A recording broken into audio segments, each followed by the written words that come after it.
Administrator Srikanth వ్యవహారాన్ని AP ప్రభుత్వం సీరియస్గా తీసుకుంది. ఈ కేసులో అరుణ్కు సహకరించిన అధికారులపై చర్యలు చేపట్టింది. ముగ్గురు ఏఆర్ కానిస్టేబుల్ను సస్పెండ్ చేస్తూ ఉన్నతాధికారులు నిర్ణయం తీసుకున్నారు. ఎస్కార్ట్ విషయంలో నిర్లక్ష్యంగా వ్యవహరించినందుకు వేటు వేస్తున్నట్లు తెలిపారు. అరుణ, శ్రీకాంత్లకు సహకరించిన పోలీసులు, జైలు సిబ్బంది వ్యవహారాలపై హోంశాఖ విచారణ చేపట్టింది. మరోవైపు బిల్డర్ను బెదిరించిన కేసులో అరుణ్తో పాటు మరో ముగ్గురు 14 రోజుల రిమాండ్ విధించారు. దీనిపై మరిన్ని వివరాలు మా కరెస్పాండెంట్ నరేష్ అందిస్తారు. నరేష్,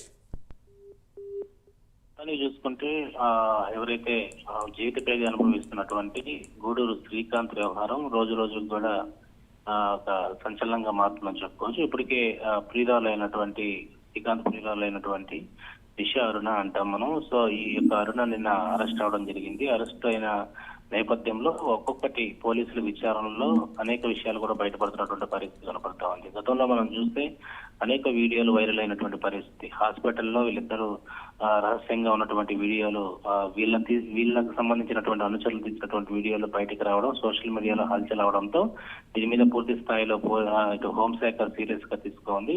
ఇప్పటికే అనిత దీని మీద పూర్తి దర్యాప్తు చేసి పెరోల్ వ్యవహారంలో బయటకు వచ్చినటువంటి పరిస్థితుల్లో ఇటు నెల్లూరు అయ్యుండొచ్చు, రియా ఆసుపత్రికి తరచూ శ్రీకాంత్ వెళ్లేటువంటి సమయంలో అరుణ పక్కనే ఉండేది. అరుణకి ఈ ఎస్కార్ట్స్ ఎంతవరకు సహకరించారు, పోలీసులు ఎంతవరకు సహకరించారు, అక్కడ ఉన్నటువంటి వైద్య సిబ్బంది వీళ్ళిద్దరికి ఎంతవరకు సహకరించారన్న మీద కూడా విచారణ అయితే చేపట్టారు. అయితే మొదటిగా కూడా వీళ్ళకి సంబంధించినటువంటి వ్యవహారంలో ఎస్కార్ట్ వ్యవహరించినటువంటి ముగ్గురు కానిస్టేబుల్స్ ఎవరైతే ఉన్నారో వాళ్ళనైతే సస్పెండ్ చేయడం జరిగింది. దీని మీద హోంశాఖ జైలు డీజీకి కూడా లేఖ రాసి పూర్తి దర్యాప్తు వివరాలు అయితే ఇటు హోంశాఖకి ఇవ్వాలని చెప్పి కోరింది. అయితే ఈ యొక్క రౌడీజం అయ్యుండొచ్చు, సెటిల్మెంట్ వ్యవహారం అయ్యుండొచ్చు, శ్రీకాంత్ జైల్లోనే ఉండి వ్యవహారం అంతా కూడా నడిపించేవాడు అనేది ప్రస్తుతం సోషల్ మీడియాలో చక్కర్లు కొడతామని దీని మీద పూర్తి విచారణ అయితే చేపట్టింది.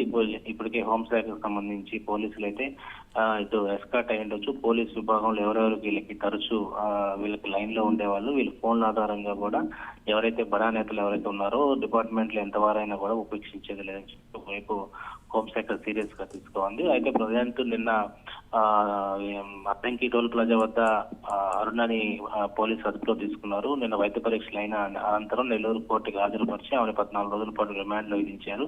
ఈ లోపల విచారించారు. ఏదైతే సివిల్ మ్యాటర్ కోవూరుకు సంబంధించి అక్కడ ఉన్నటువంటి అపార్ట్మెంట్ ఓనర్ పై హత్యాయత్న కేసు కూడా నమోదు చేసి ఆమెను అరెస్ట్ చేయడం జరిగింది.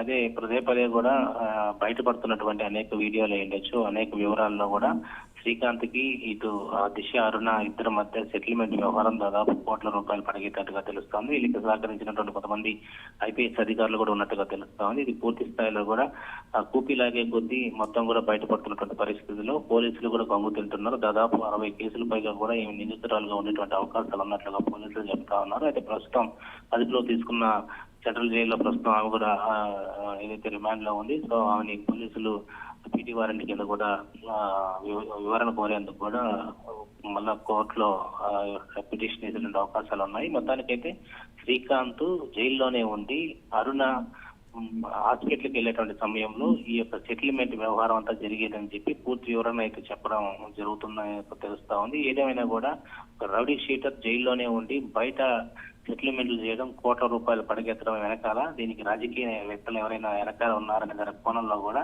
ఇటు ఏపీ హోంశాఖ కూడా సీరియస్ గా తీసుకు